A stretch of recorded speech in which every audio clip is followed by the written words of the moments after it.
Vamos a comenzar una vez más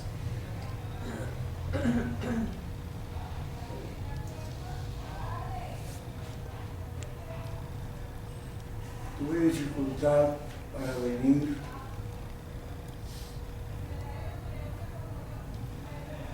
y he tenido dificultad en los últimos días para seguir.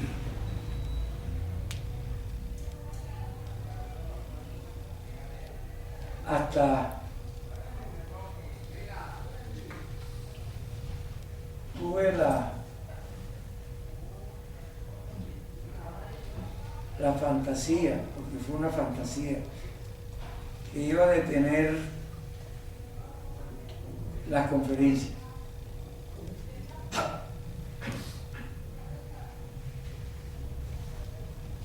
Porque he estado como muy, como dicen en mi pueblo, con la empalizada en el suelo.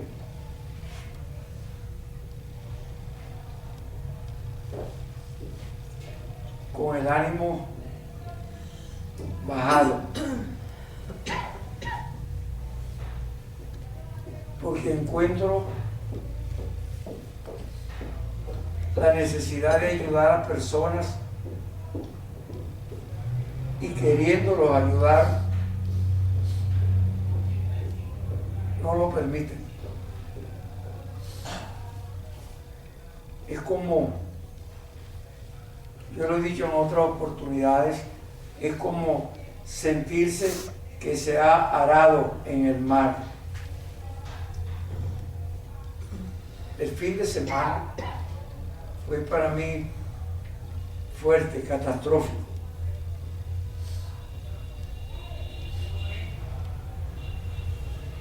Y me sostuvo y me sacó de la crisis. Fue una crisis.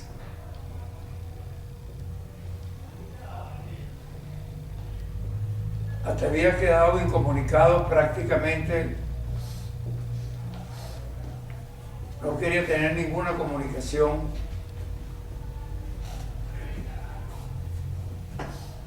con ninguna persona.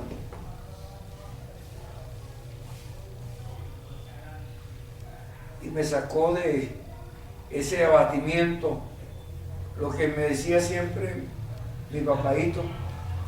Él me decía: Luisito, los principios no se negocian. Es sí o sí. Ese pensamiento me fortaleció un poco y después escuché la prédica del pastor Dante, que él decía que como que si los cristianos querían ponerle un límite a Dios, como que no cruces el límite, como que yo puedo ayudarte, pero es como un convenio, que no me pase esto ni aquello. Fue una prédica muy aleccionadora. Y entonces me puse a analizar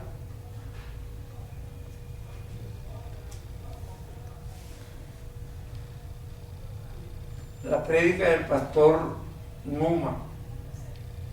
El pastor Dante es un pastor evangélico de la iglesia pentecostal y el pastor Numa es un jesuita, sacerdote jesuita de la iglesia católica. Siempre lo tengo a ellos como referencia, a ambos por igual, como referencia en lo que debo hacer y actuar el martes siguiente al domingo.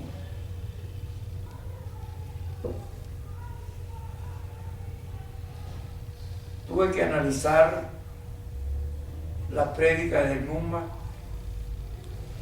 y encontré un enriquecimiento muy grande, muy grande,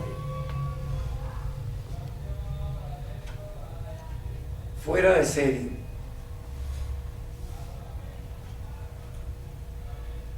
Y entonces pensé y anoté aquí para decirlo.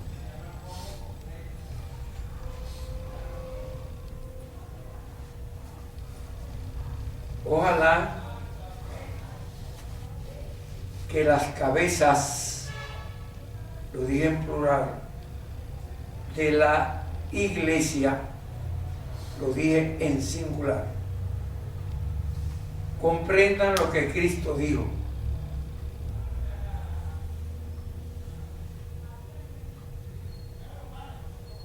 Yo tengo otro rebaño que ustedes no conocen.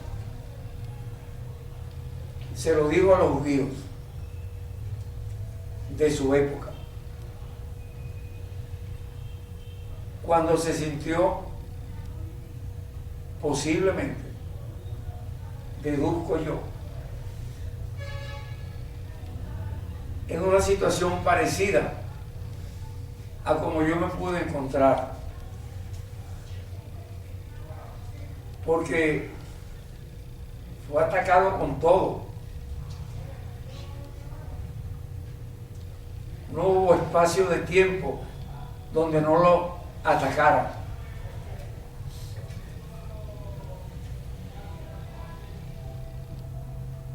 Y él le dice a los judíos de aquel tiempo: yo tengo otro rebaño que ustedes no conocen, y habrá un solo redil y habrá un solo pastor. El único pastor que habrá será nuestro Señor Jesucristo.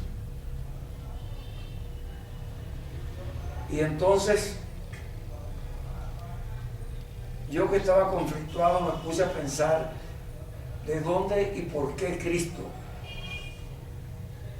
le dijo esto a las personas. Y escuchando la prédica de Dante, que decía que nosotros, los cristianos pentecostales, yo soy cristiano de la iglesia pentecostal,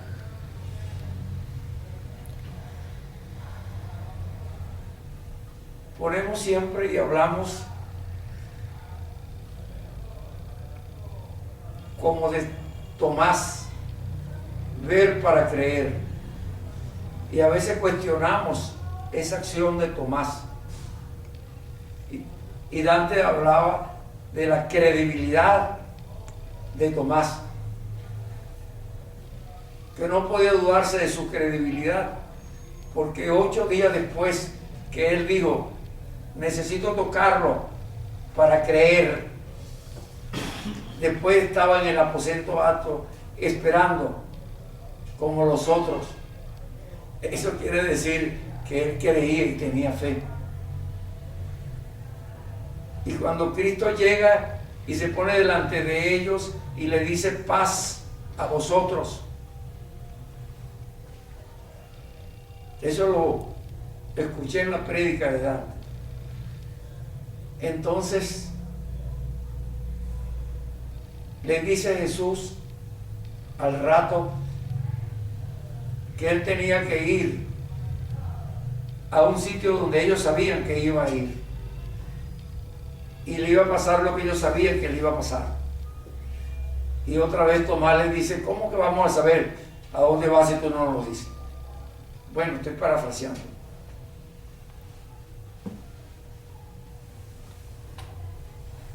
¿Cómo vamos a saber para dónde vas? ¿Y cómo vamos a saber qué te va a pasar si tú no lo dices? Entonces, era como que necesitaba estar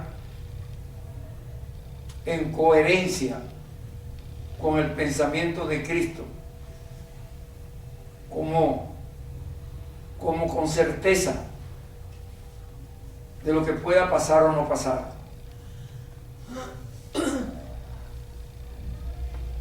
Y yo me puse a analizar la historia del mundo. Estamos en unos tiempos donde no podemos tener duda. Los tiempos se han acortado.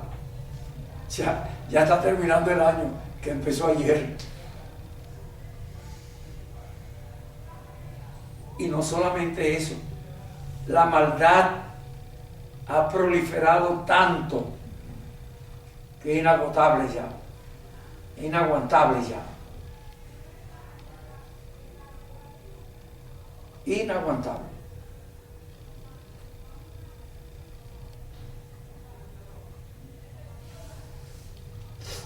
Yo tenía dificultad para venir y no podía venirme, y hablé con un libre, y hablé con otro libre, y hablé con otro libre, y hablé con muchos libres. Entonces le decía que yo iba a pagarle por el pago móvil, pero que yo no sabía pagarlo, que se lo podía transferir después, o que le decía a mi secretaria que le iba a pagar, que le pagara de ella a ella. Los tipos me veían con cara de ladrón. Yo lo que hacía era reírme de ellos. Hubo uno que le di mi tarjeta y me respondió que cualquiera hacía una tarjeta así. Y me agregó algo más. Y con esa característica cualquiera la hace. Porque mi tarjeta tiene una cierta característica que habla mucho de mí. Y yo dije, voy a comenzar a dar la conferencia hablando de mí. Pero en el carro que me trajo, que aceptó darme los datos, que yo llamara a una persona que le iba a hacer la transferencia, y entonces a él le iba a llegar la notificación. La notificación no le llegó a él. Entonces él me dice, no me ha llegado la notificación. Yo le digo, pero a mí me llegó, mírela. A mí no me ha llegado, pero no importa. Yo creo que me va a llegar. El banco a veces se demora. Entonces, bueno, y me dijo que los mensajes estaban muy retardados. Entonces yo le di las gracias y dije que iba una vez más a decir parte de lo que yo he pensado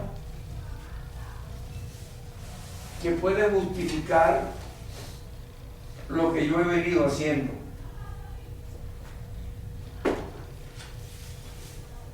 He venido haciendo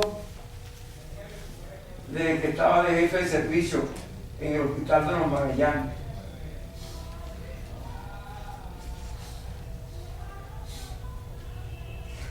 Y le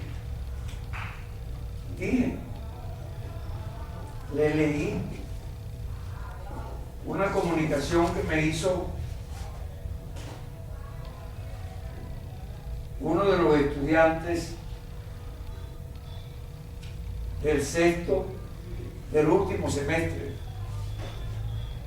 creo que es octavo y noveno semestre, de psicología de la Central. Quería leer esa carta junto con otros aportes que puedo dar para entrar en la pelea que tengo que empezar.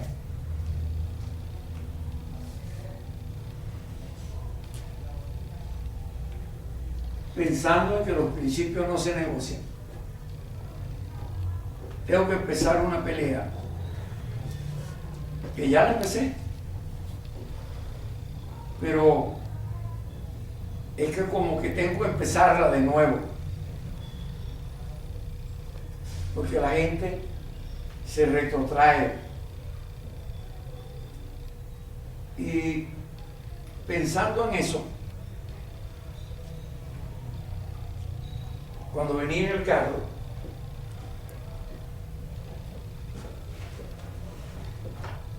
recordé una dirección de Dios que es básica y que todos tenemos que tenerla.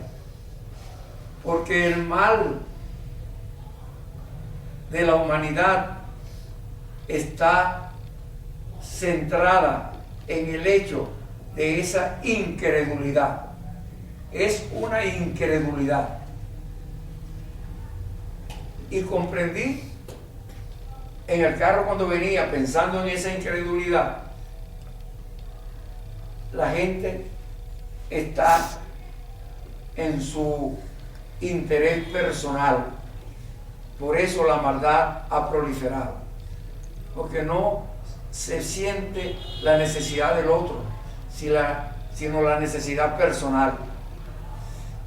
Y cuando yo le digo a ustedes que he estado dando conferencias semanalmente desde el 1974, semanalmente, y que ya estamos en mitad de diciembre, y ayer me preguntó alguien que hasta cuándo iba a trabajar.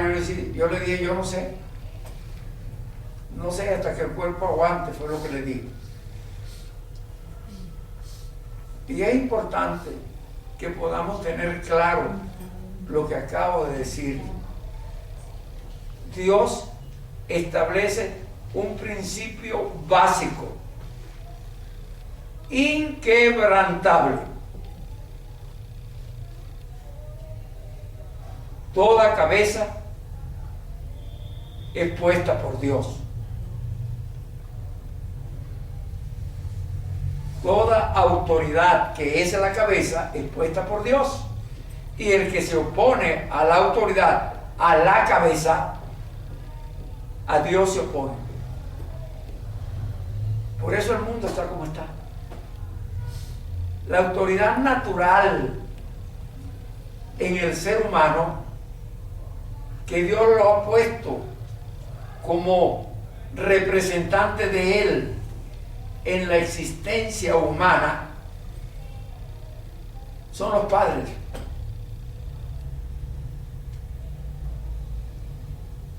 Y Dios ha dicho en muchas partes cosas que nos hacen obligantes respetar la autoridad.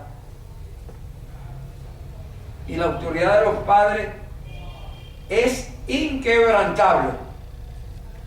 Y los padres deben tener claro, absolutamente claro, sin duda alguna, y hay del que resista con algún mínimo de duda la palabra de Dios, que dice que Dios es cabeza, y que dice: no llames padre a nadie aquí en la tierra, Padre es uno y está en los cielos. Hay que coger palco. Y si vemos el libro de Efesios, le dice a los padres: el padre que no disciplina aborrece. Pero también le dice: no llames a ira, no invites a ira a tus hijos. El padre que invita a ira a sus hijos ha dejado de ser padre. ¿Se está entendiendo? ¿Por qué digo que ha dejado de ser padre?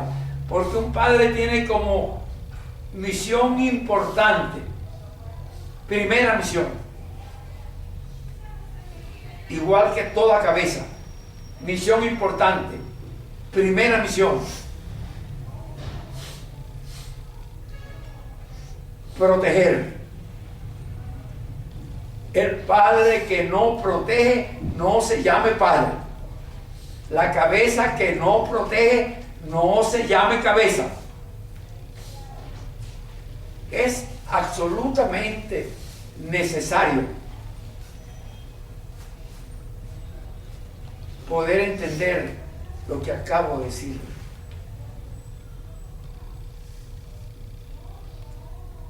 Y el hijo que no respeta la autoridad, sino que se hace contumaz y rebelde.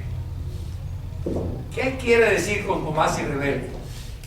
Le buscamos 5 patas al gato, tiene 4 nada más.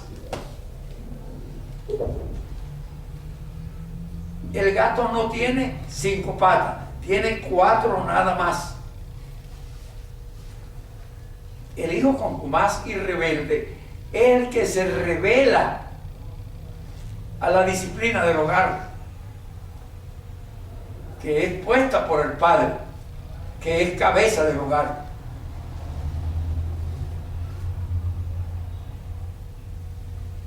Y cuando el padre, en insubordinación a Dios,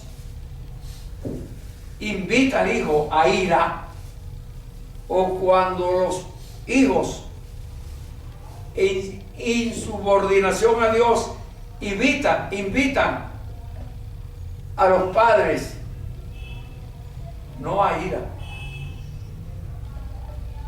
Los padres no se hacen iracundos cuando ven a los hijos en tormento, se hacen desesperados. El hijo que invita a desesperación al padre es el que se hace contumaz y rebelde, que no respeta a los padres. Quiero decir que no ama a sus padres. El hijo que no ama a sus padres es contumaz y rebelde. Y dice la palabra de Dios: arrójalo a la calle para que se avergüence. Y dice la palabra de Dios: échaselo a los ancianos de la ciudad, para que los ancianos de la ciudad. Yo dije muchas veces eso en la radio y no lo entendían muchos cristianos. Yo le decía: pero está en la Biblia, léalo. Y dice: llévenselo a los ancianos de la ciudad, para que los ancianos de la ciudad lo lleven fuera de la puerta de la ciudad y lo apedreen hasta la muerte. Señores, ¿me voy a enfrentar yo a Dios por un hijo contumaz y rebelde?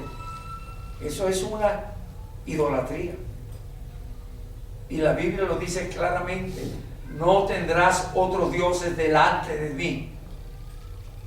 Cuando tenemos otro Dios delante de mí, sea el propio padre en una egolatría que invita a ir a su hijo, o sea el hijo en una contumacia y rebeldía que invita a desesperación a sus padres,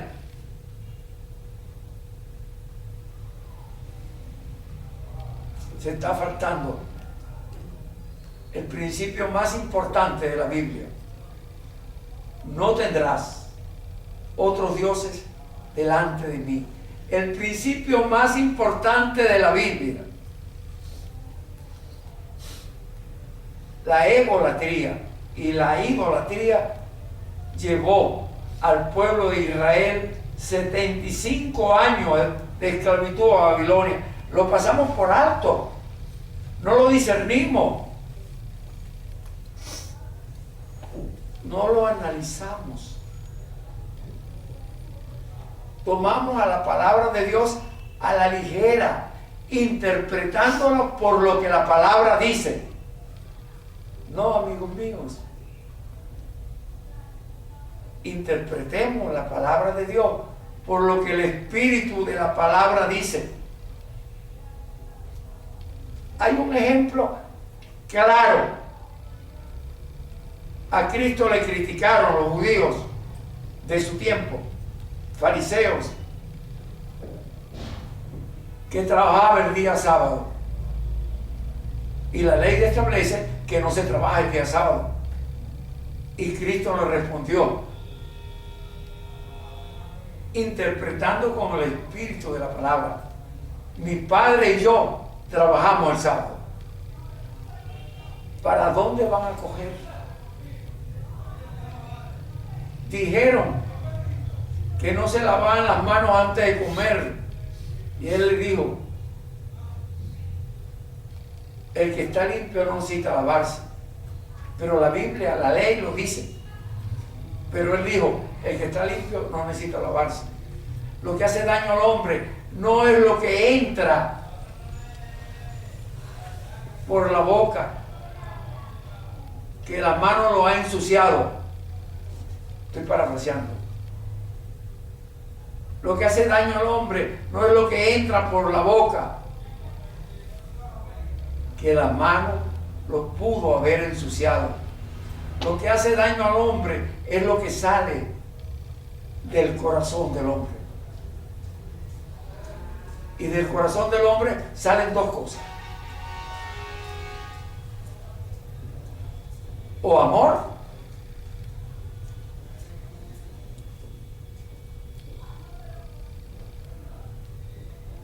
o sale odio. Porque el que no ama aborrece. Aborrecer es odiar. Y la palabra de Dios nos dice en el Evangelio de Juan, en el capítulo, en la primera carta de Juan, en el capítulo 3, nos dice claramente, en el capítulo 3 y en el versículo 15, el que aborrece a un hermano es un asesino. Es odio. ¿Se está entendiendo? ¿Ah? ¿O hay duda? Para mí es sumamente importante lo que estoy diciendo. Los tiempos se han acortado. Estamos en los últimos tiempos. La gente se está perdiendo. Caminan como borregos al matadero. No hay amor, no hay misericordia, no hay piedad, no hay benignidad. Y lo que Dios nos enseñó en nuestro espíritu, se lo dije en la conferencia pasada, hicimos un ejercicio de eso. Nos lo enseñó en el útero de nuestra madre. Dios nos hizo a todos nosotros, los seres humanos, nos hizo hijos suyos en el vientre, en el útero de nuestra madre. Él nos tejió a su imagen y semejanza. Él nos hizo espíritu porque Él es espíritu y nosotros somos espíritu, no somos cuerpo físico. Él nos hizo amor porque somos amor. Él es amor y nos hizo amor. Somos amor. ¿Y quién que ama a un hermano lo va a aborrecer? ¿Quién que ama a un hermano no tiene caridad con él? No tiene piedad con él. No tiene benignidad con él. El que no tiene piedad, benignidad, misericordia con alguien, lo está aborreciendo. No hay justificación. En la conferencia pasada, ustedes no se dieron cuenta, pero hubo un impasse muy fuerte. Para mí, fue muy fuerte. Ustedes recordaron que 2 conferencias atrás habían 3 personas en la primera fila, 3 damas. una algo mayor y dos menores en los extremos. Y yo me acerqué a la que estaba en el medio para hacer lectura de su rostro, porque era un rostro idéntico al de una paciente que yo había visto el día anterior.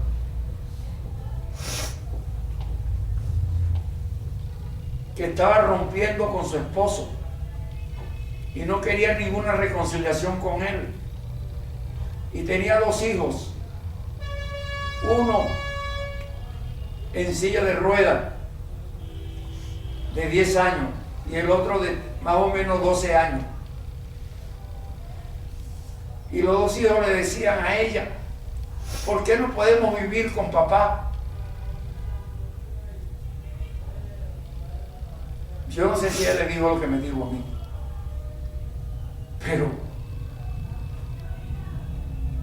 ay de ella si se lo digo. Algo tendrá que inventar para cambiar la imagen. Algo tendrá que inventar para cambiar la imagen. Porque ella me dijo en consulta que ella no quería acostarse con su marido, que ella le tenía resentimiento y asco y no sé qué más, y no lo quería. Y por eso ella se separó. Y los hijos le decían: pero ¿por qué no podemos vivir con papá?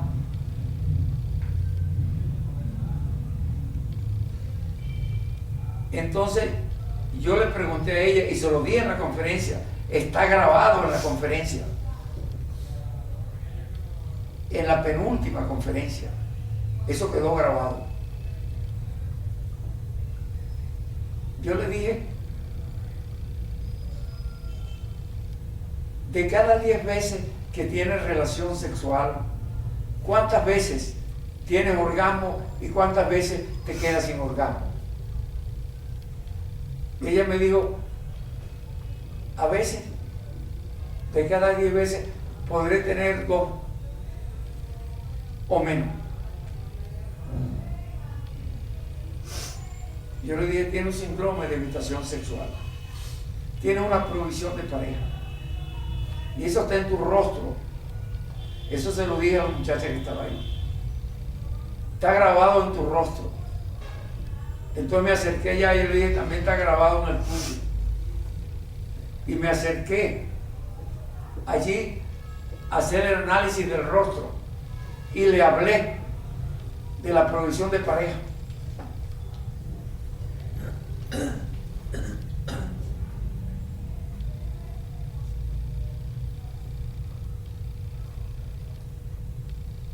Y entonces veo a las otras 2 personas que están al lado de ella y pienso y lo digo: parecen familia. Tienen la misma historia grabada en el rostro. Pero la señora mayor, que no era mayor, una mujer joven, y la que estaba en el medio, se rieron un poco. Y la otra que estaba en la esquina, que tenía un amor a su lado, hice énfasis en la palabra amor a su lado. Estaba todo el tiempo agarrándola, abrazándola, pegándola a él. Y yo dije que qué bueno que tenía un buen protector, pero que sería mejor que lo tuviera adentro y no afuera. ¿Lo recuerdan? Sí. ¿Ah? Sí. Porque el de afuera se podía morir en la tarde. Entonces él hizo así, ¿no? Pero yo le dije: Dios te bendiga y Dios te cuide, hijo. Pero nadie tiene su vida comprada. Yo me puedo morir esta noche, dije yo. Pero si tienes adentro a nuestro Señor Jesucristo, ese tiene existencia eterna. ese nunca te va a desamparar. Bueno, qué casualidad. Vino a la próxima conferencia y yo voy a hacer un ejercicio y yo estoy notando que el individuo se está como oponiendo a la comprensión de ella. Yo estoy observando, porque yo soy pragmático, yo soy observador, yo no necesito que me digan las cosas. Yo las veo en el rostro. Y ya se lo he probado muchas veces a ustedes, haciendo lectura con personas que ni conozco aquí. Como es el caso de esas 3 personas. Entonces yo veo, y él está como queriendo impedir que ella llegue a tener comprensión de lo que yo estoy diciendo. Y entonces yo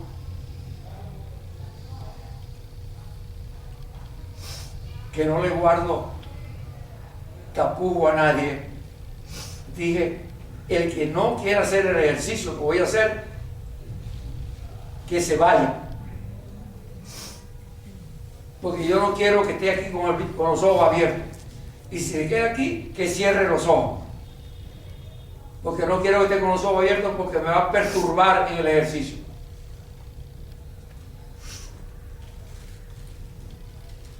El tipo, por vanagloria del mundo, cerró los ojos. Porque si no cierra los ojos, se va a ver como confrontado por la gente que estaba aquí. Y aparentemente él hizo el ejercicio. Pero tan pronto terminó el ejercicio, que yo voy a explicar las cosas, él se levanta para irse. Ya no se iba a ver claro que se iba porque no quería hacer ejercicio. Pero yo vi claro que se iba porque estaba muy molesto. Lo cortaban y no echaba sangre. Y la muchacha trata de aguantarlo y él saca la mano y sale para salir. Y ella, pobrecita, salió atrás. Pobrecita, salió atrás. Después ella regresa sola. Y yo iba a volver a sacar mi característica de directivo, de confrontador, pero por misericordia de ella me callé la boca. Como no vino hoy, puedo decirlo para que lo vean en internet.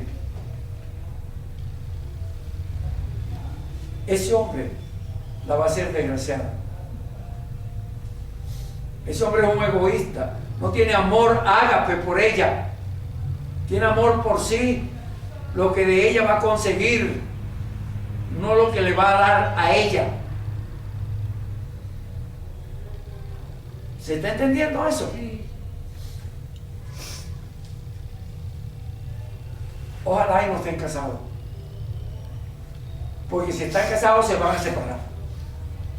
Bueno, esta mujer de quien yo le estaba hablando está casada con un hijo de 10 años y uno de 12 años y se está separando. Ese es un argumento de vida. Un argumento de vida. Hoy me encontré a alguien allá afuera que tenía años, por lo menos 20 años que no la veía. Uno de mis pacientes más queridos. Uno de los pacientes míos que recuerdo con más afecto, con más cariño, con más amor.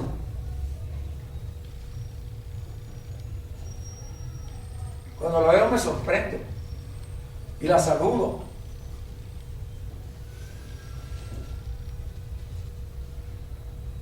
Y le digo que vine a dar conferencias, pues estoy dando conferencias aquí todos los martes.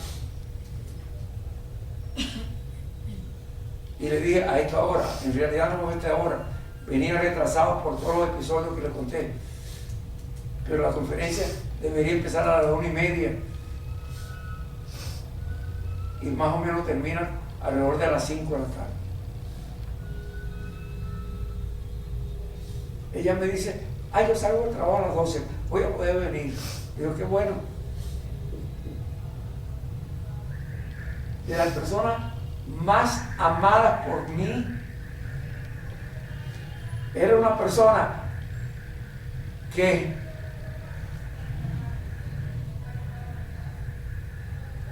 las manos se le movían como un papelito de miedo, de inseguridad, de confusión. Ella iba a los discipulados, a los grupos, a la bioenergética, todo lo hacía. Era cristiana, como pocos cristianos yo he visto.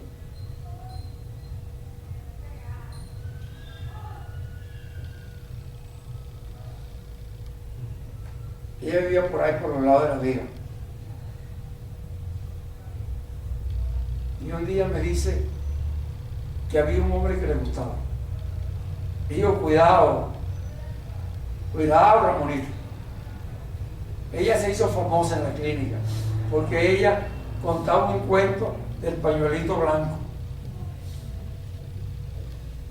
de la muchacha que se fue de su casa y cuando regresaba estaba llamando a su mamá para que le esperara, que iba con un pañuelito blanco. Si estaba con el pañuelito era porque la iban a recibir, algo así, no me acuerdo bien. Eso era más de 20 años.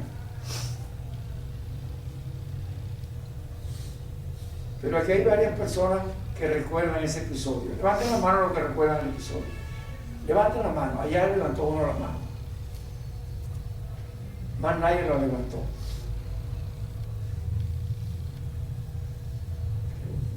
La otra persona que no la levantó es la artista del cuento.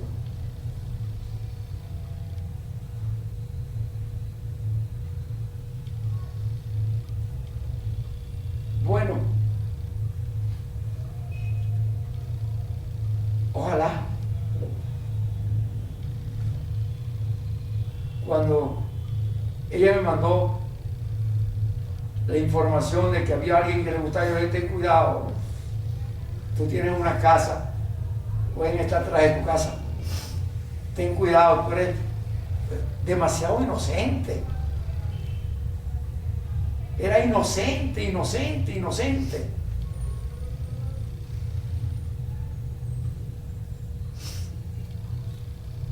Yo no he visto un paciente más inocente que ella en la clínica, más tierna, más amorosa y más sincera que ella.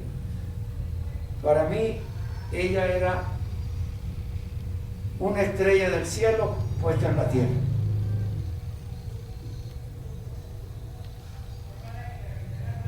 Después yo más nunca la vi. Llegué a pensar que no le gustó lo que le dije de la persona esa.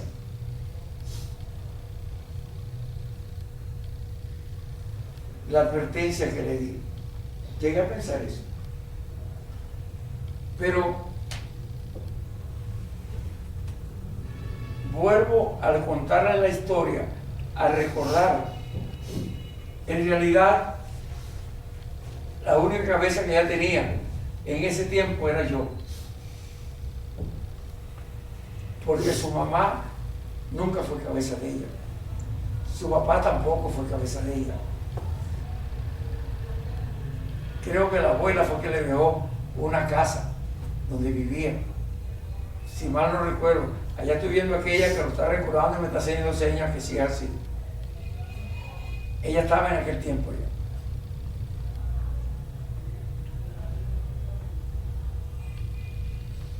Bueno,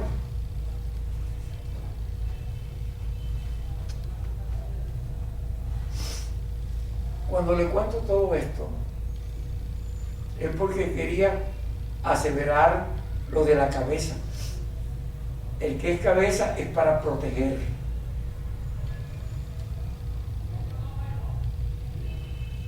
Y cuando tenemos una cabeza, debemos dejarnos proteger por la cabeza.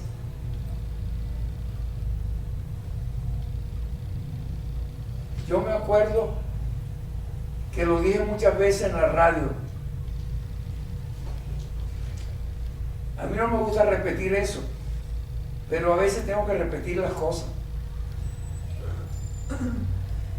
El conflicto que hay en Venezuela actual, que se está viviendo en Venezuela,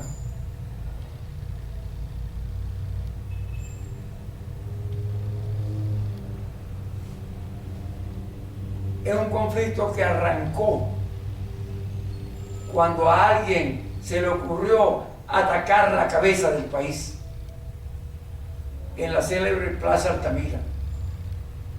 Cuando a alguien se le ocurrió atacar la cabeza del país y aparecía cada ratico, cada 5, cada 10 minutos en las televisiones, en varias televisiones, diciendo al presidente de la República: fulanito asesino, fulanito asesino. Ahí comenzaron. Y yo dije, en aquel tiempo, estoy hablando del 2002 o 2003, algo así, yo dije en la radio: va a faltar por lo menos una generación para que se resuelva el problema que están ocasionando ahorita en la Plaza Altamira. Por lo menos una generación. Una generación se calcula en 25 años. Los muchachitos de aquel tiempo, que tenían 6 o 7, me llamaron varias mamás a la radio para decirme que estaban en huelga contra ellas y que la amenazaban con llevarla a la lona. Y yo le dije a más de una mamá: llévalo tú a ellos y entrégaselo a la lona y dile: aquí se los dejo. Ellos no se van a querer quedar ahí, porque lo que más ama un niño es a su mamá. Pero o sí, o salta o te encaramos. Eso también me lo decía mi papadito a mí a veces: Luisito, o sí, o salta o te encaramos.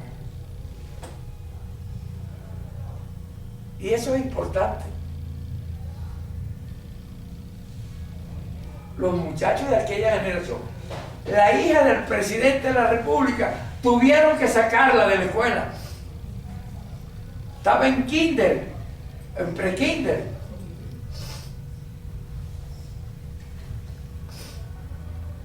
En una institución militar. Y le decían los compañeritos: tu papá es un asesino, tu papá es un asesino. Y la pobre muchacha llegaba a su casa llorando. Y el papá la mandó para el interior. Y por su país, la familia se destruyó. Porque él mandó a la familia para el interior para proteger a su hijita. Pero seguía aquí protegiendo al país.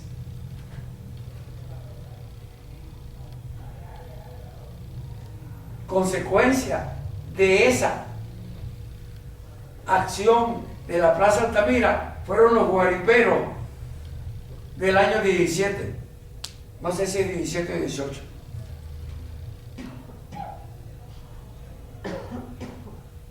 Yo nunca me estaba metiendo en política, pero sé que había unos guariperos por allá por el este, y eso es consecuencia de esa generación. Consecuencia de esa generación es lo que ahora están vendiendo al país. Ahora están vendiendo a su patria.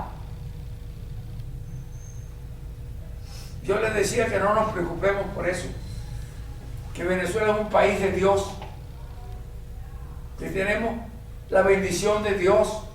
Le hablé del relámpago del Catatumbo.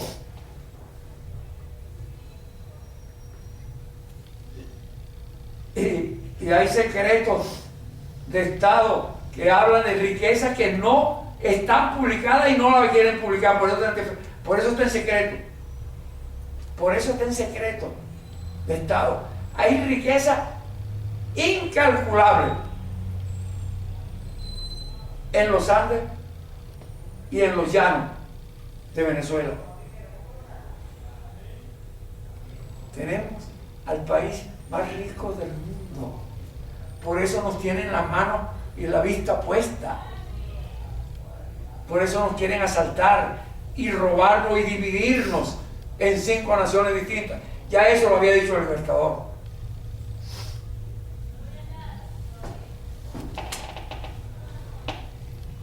O amamos a nuestra patria o nos quedamos expatriados. Podríamos llegar a ser como los esclavitos del continente negro. Nosotros pertenecemos al continente indio. Nos han robado muchísimo. Muchísimo. La otra vez en una conferencia yo les dije, Guaycaipuro Guantánamo dijo en una carta,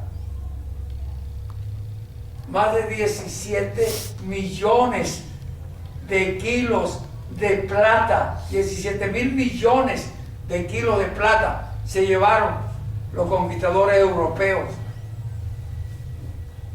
Cerca de 700.000 kilos de oro se llevaron los conquistadores europeos. Eso es nuestro. Y Guaycaipuro Montano, haciendo un balance de lo que se habían robado, él no decía robado, vamos a suponer, decía él, que se lo llevaron en préstamo. Y yo dije que préstamo nada, eso es un robo. Nos robaron. Él decía que si le cobráramos lo que le dimos en préstamo, la mitad del norte de Europa o todo el norte de Europa nos lo tenían que devolver en pago de lo que se habían llevado. ¿Ustedes saben lo que significa eso? Nosotros, los del continente indio, somos los verdaderos dueños del norte de Europa. Nos lo deben, pagándonos al 10%, decía él. ¿Qué tal que nos pagaran el 30% que están cobrando ahorita? O al 80%. O que nos pagaran en dólares como lo están pagando ahorita.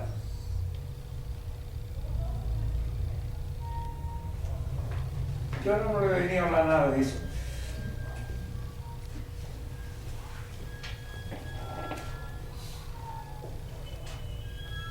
Lo que sí anoté yo que aquí para hablarle el poder de la fe, el poder y la fuerza de un ser humano, hijo de Dios, en cualquier condición de vida, lo lleva a curarse y controlar sus reacciones emocionales por sus propios medios. Se aprende a sentirse hijo de Dios y a respetarse como quien es. Desde el útero, antes de nacer, un hijo de Dios. Tenemos principios dados por Dios, que era lo que yo estaba tratando de hacer en lo que yo he llamado psiquiatría revolucionaria. ¿Cómo podemos curarnos a nosotros mismos? Curarnos de cosas físicas, de cosas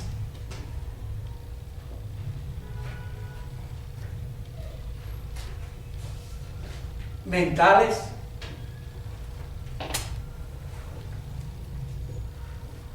y de cosas espirituales. Yo le leía en las dos últimas conferencias el descubrimiento que hicieron los rusos, y que lo publicaron hace como 4 meses. Y yo le decía que ese descubrimiento ya yo lo estaba haciendo en mi consultorio desde el 1974, Y yo hacía reprogramaciones de vida utilizando lo que ellos encontraron ahora como descubrimiento. Bajando el biorritmo cerebral. Yo hacía reprogramaciones de vida en modelos terapéuticos donde bajaba el biorritmo cerebral sin decir que era el biorritmo cerebral. Yo no sabía que era el biorritmo cerebral. Lo supe ahora, pero yo lo estaba haciendo desde el 1974 en mi consultorio, haciendo reprogramación de vida. Y esa muchacha que le estoy diciendo, que se movía como un papelito, las manos, no podía hablar del susto.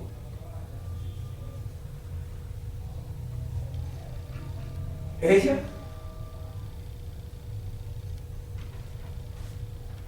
la última vez que habló conmigo por teléfono, por mensaje de teléfono, fue para decirme que había una persona que le interesaba. Ya se le habían perdido los miedos. Ya se le habían perdido los miedos. Yo dije, ojalá sea bueno, ten cuidado, porque ella era demasiado ingenua. Estos rusos encontraron que la oración no solo regula todos los procesos del organismo humano, sino que también repara la estructura de la conciencia más afectada, de la mayor locura. Y eso era lo que yo venía hoy a hacer ahí.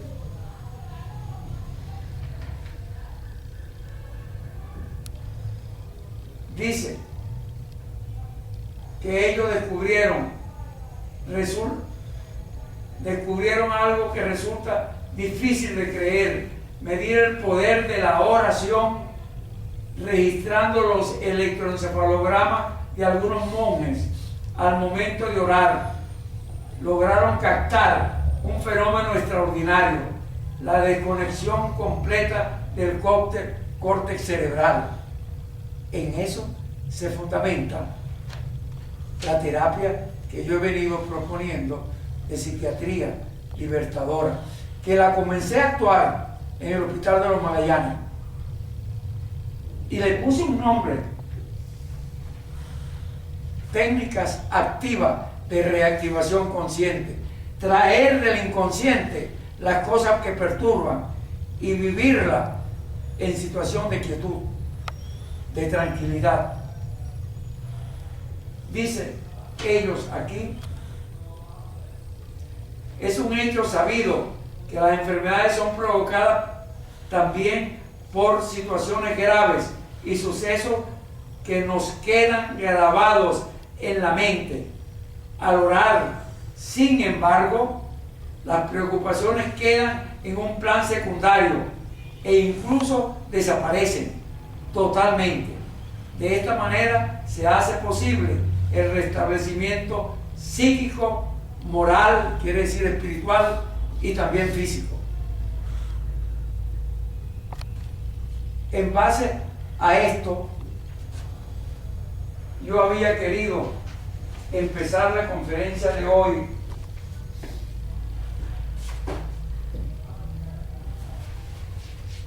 con la información que puse allí, pero quería leer, porque nunca le he podido leer por completo, el consentimiento válido que tienen que firmarme los pacientes que van a consulta para poder establecer lo que yo he llamado técnicas activas de reactivación consciente, y que la pasé a la dirección del hospital. Cuando la establecí en el 25 de julio del 2001, la pasé a la dirección del hospital, lo que yo llamé anexo de comunicación del sistema de psiquiatría, del servicio de psiquiatría, técnicas activas de reactivación consciente, fundamento al modelo psicoterapéutico del Hospital General del Oeste, Dr. José Gregorio Hernández, Los Magallanes de Catia, Caracas, Luis Manuel Belmonte. Yo era el jefe de servicio. yo establecí este criterio y lo entregué a la dirección del hospital. Aquí está el sello de la dirección y la firma de la secretaria el 25 de julio del 2001. Desde entonces ya yo estaba haciendo eso allá, pero yo le leí a ustedes la comunicación que me mandó la directora del hospital, la directora enfermera del hospital.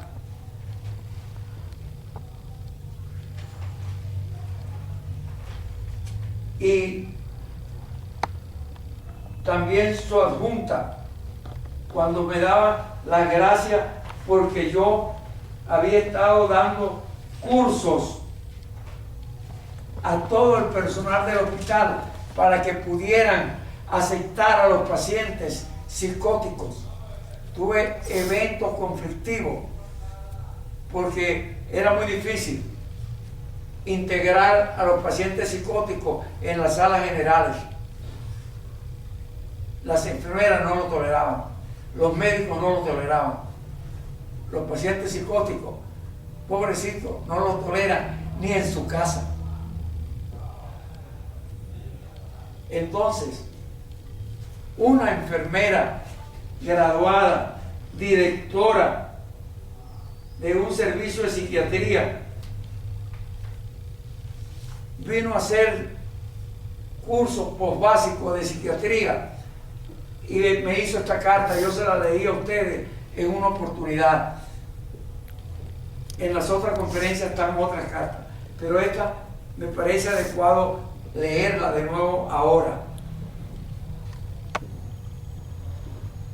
Me está dando su opinión del servicio. Es para mí motivo de satisfacción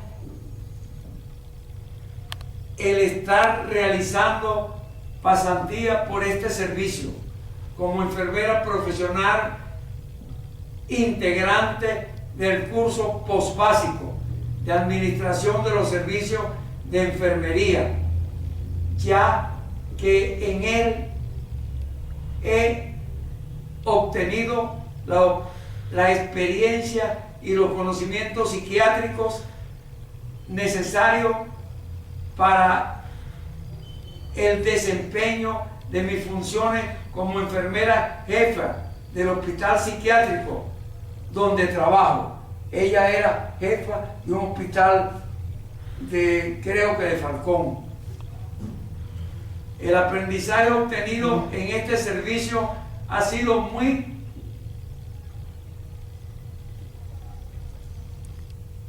positivo, ya que desde el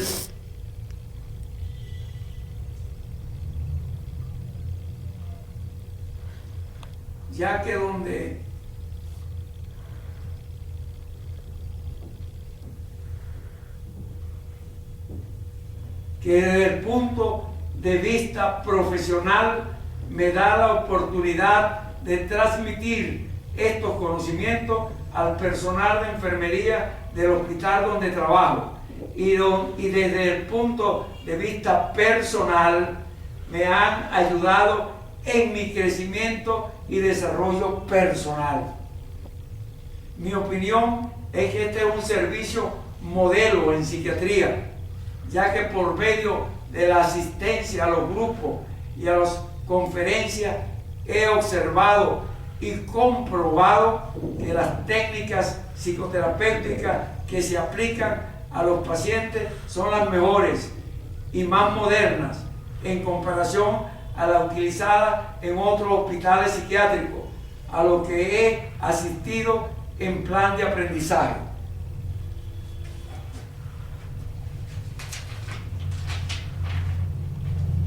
Dice, continúo leyendo, al asistir continuamente a los grupos me ha permitido tener una idea clara de por qué se aplican estas técnicas psicoterapéuticas a los pacientes.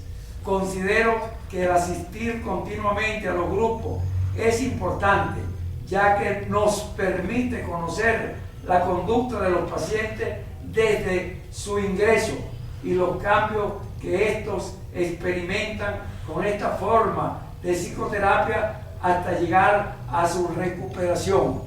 Se curaban pacientes psicóticos, pacientes esquizofrénicos. Ahí tengo las pruebas de que se curaban. Lo he dicho en otra conferencia. Aprovecho la oportunidad para expresar mi agradecimiento a usted y a su equipo de trabajo por los conocimientos y la gran colaboración que me han brindado durante mi estancia como pasante en este servicio. Atentamente, Delcy de Briceño, integrante del curso postbásico Administración de los Servicios de Enfermería. Eso fue en el año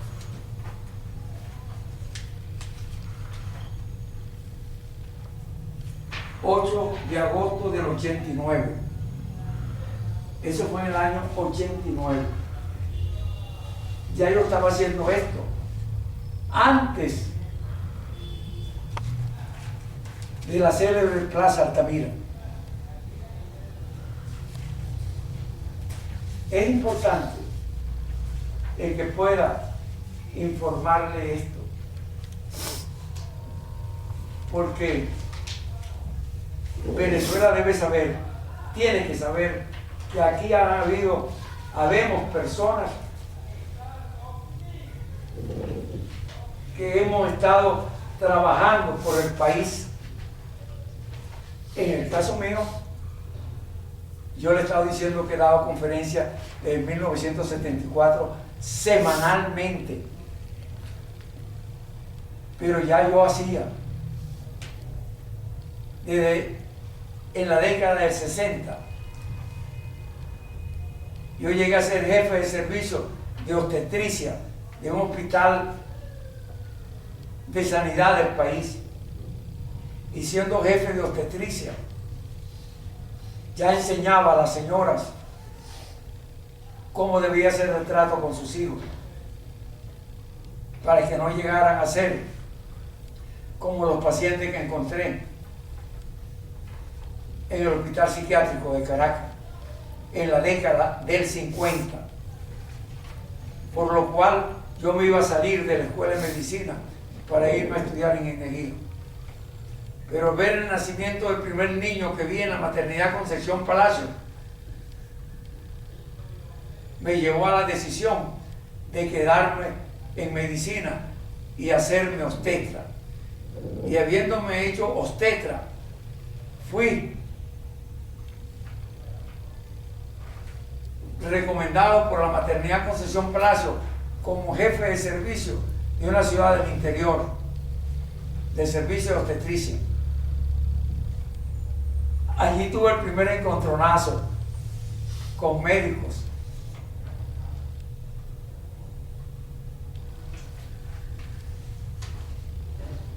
Un encontronazo que me llevó a hacer un informe que se lo llevé al ministro de Sanidad y que originó la salida de médicos del hospital, la salida del director del hospital, la degradación, vamos a decirle así, porque al jefe de departamento de ginecobstetricia del hospital, donde yo era el jefe de servicio de obstetricia, al jefe del departamento de ginecobstetricia lo pusieron de adjunto y trajeron a un nuevo jefe de la ciudad del Tigre para la ciudad donde yo estaba. Esa fue una revolución que me llevó a enfrentarme incluso con el presidente del colegio médico, y le dije que yo era médico, él tenía que defenderme a mí, y que yo era un médico que ellos estaban esperando. Él era un médico internista y yo fui el obstetra de su esposa y yo le atendí su primer hijo. Estaban esperando que yo llegara a la ciudad para mandarme a los pacientes.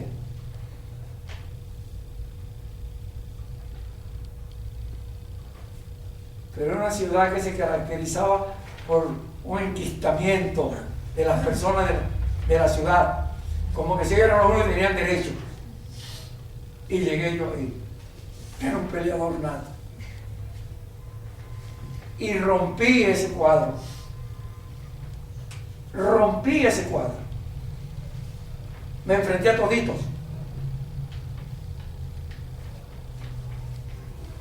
Una ciudad muy importante.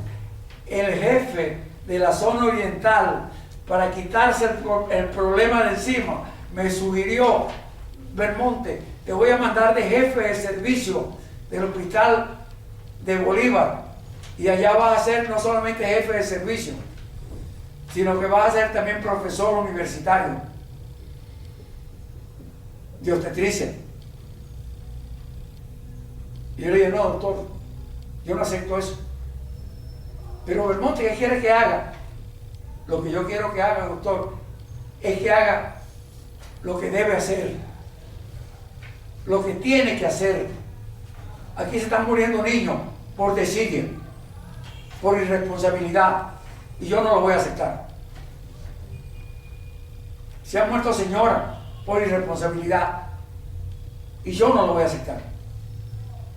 Un médico está de guardia, no se puede ir para otra ciudad. Como que si no tiene importancia la guardia que hacen en el hospital. Eso no puede ser.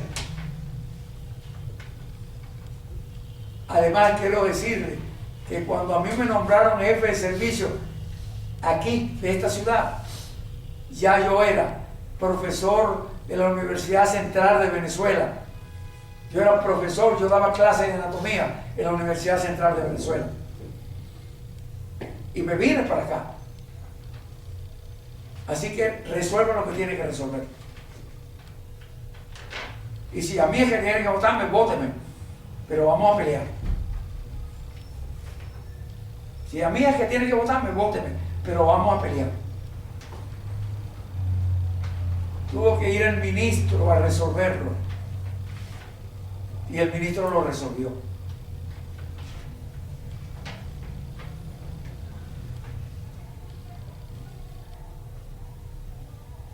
En ese entonces me enfrenté a toda bueno, no era una ciudad, era el oriente de Venezuela, porque yo fui el primer jefe de servicio, el primer obstetra de posgrado que llegó al oriente de Venezuela, el primer obstetra de posgrado. Y siendo obstetra de posgrado en esa ciudad, en el año 1967, hice el cursillo de cristiandad de la Iglesia Católica. Y sentí, en oración con el Santísimo, lo mismo que sentí cuando vi el nacimiento del primer niño en la maternidad Concepción Palacio, que me llevó a cambiar la idea de irme a estudiar ingeniería. En quinto año de medicina, sentí la misma emoción en la oración con el Santísimo. Y después la volví a sentir en una iglesia cristiana evangélica pentecostal, a donde comencé a congregarme. La misma situación que sentí en el nacimiento de ese niño, como que el Espíritu me dijo, ahora lo digo así, antes no me atrevía a decirlo, como que el Espíritu me dijo, epa, el Espíritu del niño, ¿para dónde tú vas? Yo te necesito. Y me necesitaba para no terminar en el psiquiátrico como loco del psiquiátrico.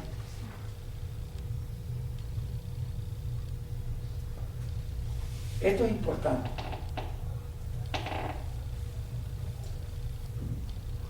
Yo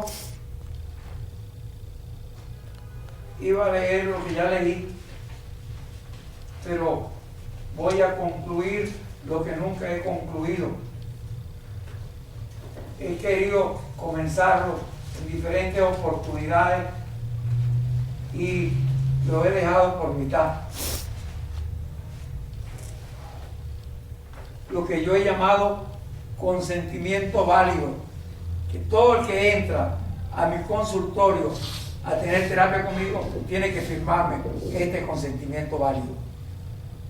Dice así: por medio, quiero que quede grabado esto, por medio de la presente, yo, fulano de tal, cédula tal, expreso y certifico a través de este convenio terapéutico que he recibido y continúo recibiendo la información veraz y suficiente sobre el modelo terapéutico que se utiliza en mi proceso libertador. Yo hablo de psiquiatría libertadora. ¿Por qué hablo de psiquiatría libertadora? Porque a mí me dieron en enero del 85 una placa. Estoy enseñando la copia fotostática de esta placa que está en mi consultorio, en el escritorio de la secretaria. Esa placa dice: no solamente el gran libertador Simón Bolívar ni el venerado apóstol José Martí fueron grandes maestros al enseñarnos lo que era la libertad. También hoy existe un gran maestro y gran ser humano, doctor Luis Manuel Belmonte, quien nos está enseñando a liberarnos de nosotros mismos, que es la verdadera libertad. Los alumnos del seminario, enero 1985, Miami, Florida. Y en ese tiempo, o en un tiempo parecido,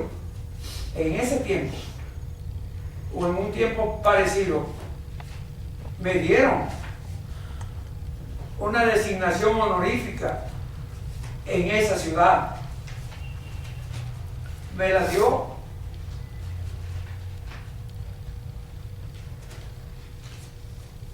yo daba conferencias mensualmente allá. Yo no había enseñado esta referencia. Mes de noviembre. El doctor Luis Manuel Belmonte es un profesional venezolano con doctorado en ginecología y obstetricia, psiquiatría, terapia de la conducta y sexología. Su experiencia en los campos docentes como ginecólogo y obstetra, en cirugía y psiquiatría, así como su continua participación en congresos nacionales e internacionales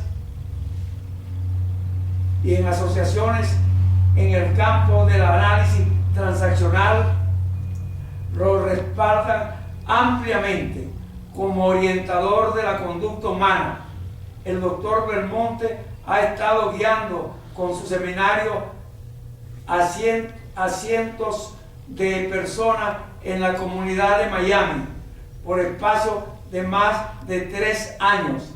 Ahora nos ofrecerá una conferencia muy iluminadora sobre el porqué de los conflictos internos en la persona humana.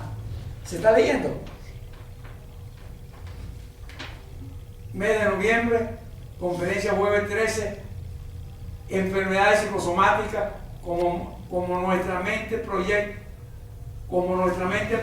en el cuerpo la consecuencia de conflictos internos nos resulta a nivel inconsciente. Enfermedades tales como el cáncer, asma, artritis y otras muchas más pueden ser solamente el síntoma de una enfermedad real que se origina en nuestro subconsciente. Nuestra coordinación natural es la de total salud. Nuestra condición natural es la de total salud del cuerpo y mente.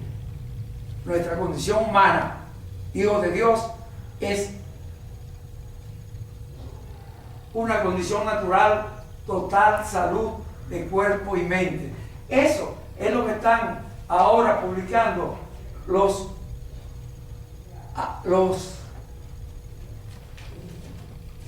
hermanos, amigos rusos. Cuando hacen su descubrimiento, hacen como 4 meses lo publicaron. Ya en el año 85, ellos estaban dándolo y enseñándolo allá en Miami.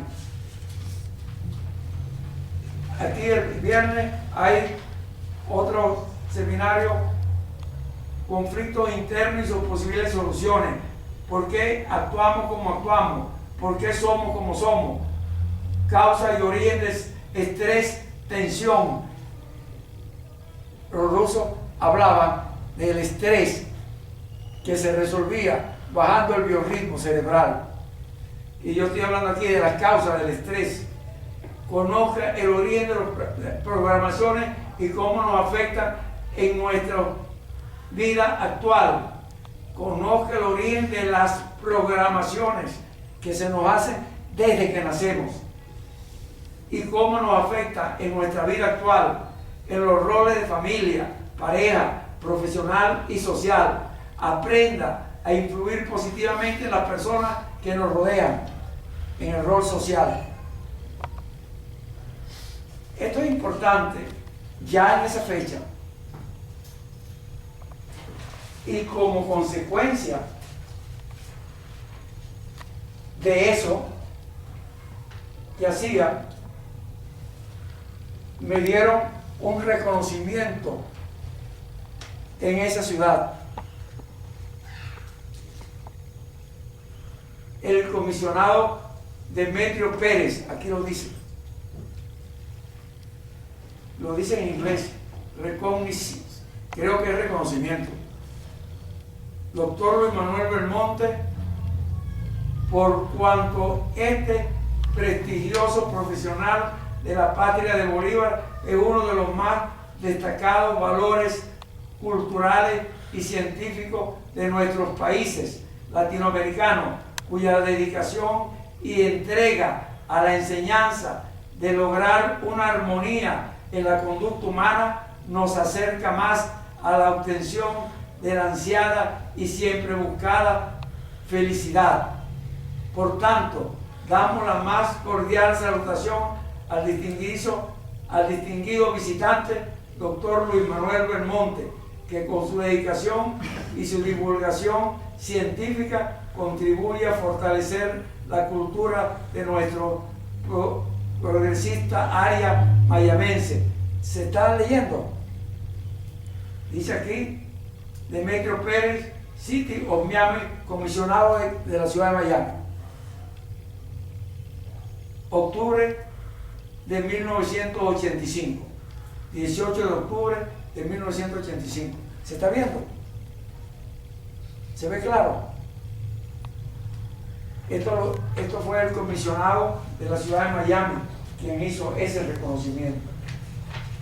Y eso lo estaba haciendo yo desde ese tiempo. Pero volviendo a lo que estaba diciendo, no puedo permitir que una vez más se interrumpa lo del consentimiento válido.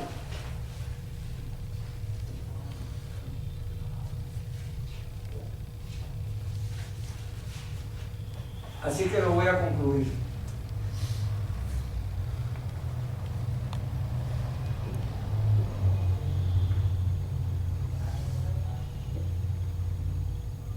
He recibido y continúo recibiendo la información veraz y suficiente sobre el modelo terapéutico que se utiliza en mi proceso libertador, con procesos individual, procesos grupal y procesos de enfoque psicoanalítico durante las terapias individuales y grupales, con los aportes integradores del modelo del doctor Luis Manuel Belmonte, que consiste en el uso del conjunto de teorías y técnicas tomadas de las diferentes líneas teóricas de estudio en psicología y psicoterapia, como lo son conductismo, gestal, análisis transaccional, psicodrama, técnicas corporales, técnicas emocionales, terapia de grito y otras que llevan a la posibilidad del contacto físico entre los pacientes y entre los pacientes y el terapeuta. Asimismo, este modelo vermontiano incluye un trabajo de orden espiritual que permite al individuo reconciliarse y acercarse a Dios, permitiendo la vinculación positiva y el uso libre de su religión. ¿Se está leyendo? Entiendo y acepto que a través del proceso de psicoterapia, análisis bioenergético, modelo vermontiano, se produce una movilización emocional que se realiza a través de ejercicios de tensión dinámica, técnicas de sofrología y las llamadas técnicas del portal, que facilitan el traer a la conciencia situaciones infantiles inconscientes. Todo esto con la finalidad de realizar los cambios que sean convenientes sobre esas situaciones. ¿Se está leyendo? Que quedaron grabadas por condicionamiento en forma de respuestas automáticas.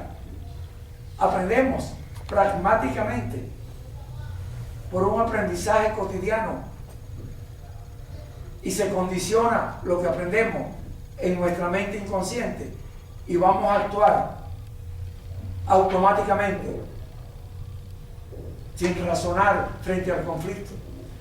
Eso es lo que yo le decía antes de esa persona que temblaba, tenía miedo de todo, no podía ni hablar siquiera. Y lo que hemos visto aquí en terapia de personas que han estado esquizofrénicos, catatónicos y han resuelto con estas técnicas.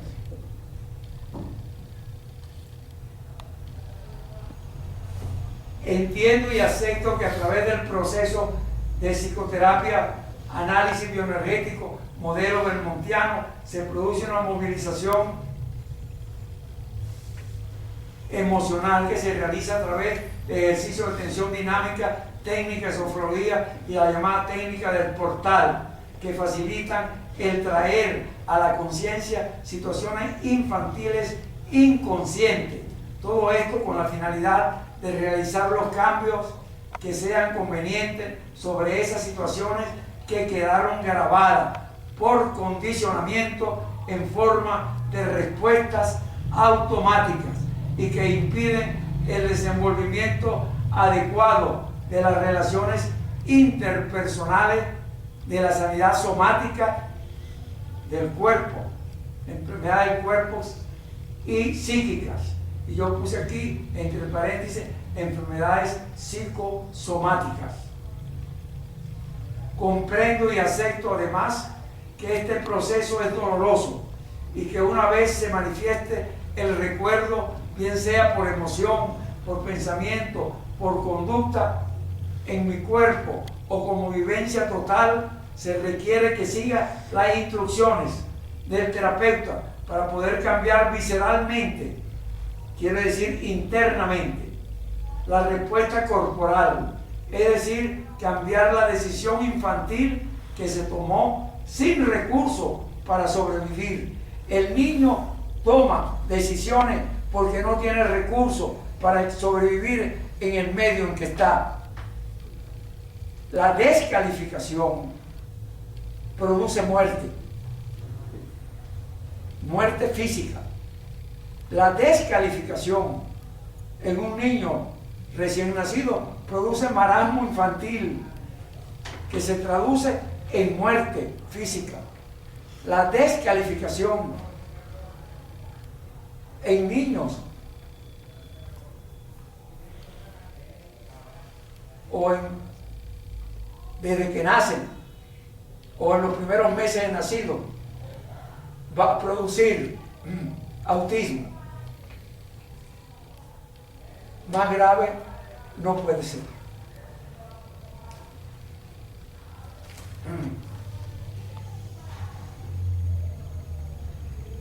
instrucciones consiste dando lo que yo he llamado, bueno, se llama así en psicología conductual, comando terapéutico. Yo lo he llamado así. Las instrucciones consiste en dar comando terapéutico, dirección que la persona tiene que asistir a su cumplimiento para poder cambiar. Yo lo he dicho últimamente, lo que pasa es que la gente no ha entendido. Cambiamos hasta donde no es fácil, pero cuando se va a hacer difícil el cambio, ya no quiero cambiar.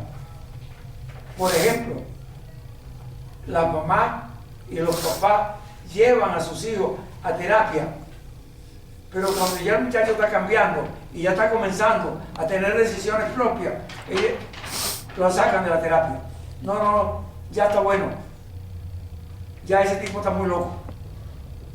Necesita querer seguir teniendo el control hegemónico, dictatorial. O la persona que viene y está cambiando. Aquí yo les he explicado ejemplos de personas que vienen y se ponen a dormir. Están oyendo la conferencia y se ponen a dormir. O van al discipulado cristiano y se ponen a dormir. O personas que venían a la conferencia y se ponían a leer la Biblia. Y cuando yo les digo, tú vienes a leer la Biblia o a oír la conferencia, ¿a quién vas a engañar? No viene más nunca. El que venía a dormir, bueno, ha seguido viniendo y ya no se duerme mucho. De vez en cuando se duerme. Pero yo estoy atento a su dormida. La última consulta que hizo conmigo me fue a hablar de todo lo bueno que le estaba yendo en el trabajo. Y yo lo estuve oyendo todo el tiempo. 45 minutos yendo. Y al terminar le dije, tiene que pedir otra consulta. Porque no me dejaste hablar ni un minuto.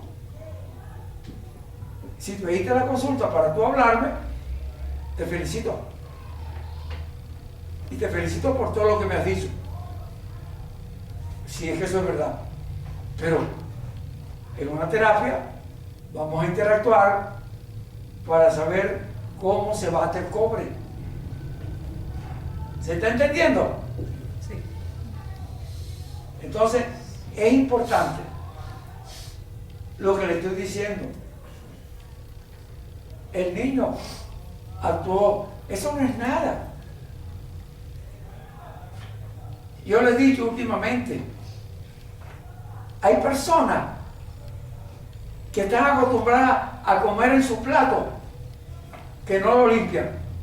El plato está sucio y siguen comiendo en el plato sucio. Se van a contaminar, se van a infestar. Ese plato no sirve.